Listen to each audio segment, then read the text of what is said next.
دروغگوها همیشه این 4 کار رو انجام میدن. 1. داستانشون مدام عوض میشه. جزئیات کوچیک با هم جور در نمیان. یه سوال رو 2 بار بپرس.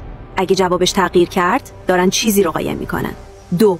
از تماس چشمی فرار میکنن یا بیقرارن. صورتشون رو لمس میکنن. بعدن قبل از اینکه مغز فرصت دروغ گفتن داشته باشه، واکنش نشون میده. به حرکتاشون نگاه کن، نه به حرفاشون. 3. صدایشون تغییر میکنه.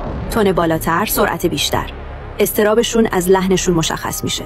قبل از اینکه بشنوی، حسش میکنی.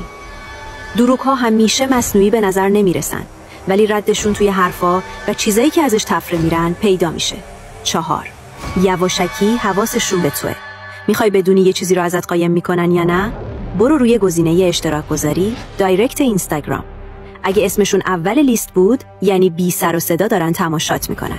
دروغگوها همیشه حواسشون به کساییه که میتونن افشاشون کنن. جمع‌بندی: چشمها، صدا، سکوت، همش بخشی از داستانیه که نمیخواستن تعریف کنن. فقط باید دقیق تر نگاه کنی.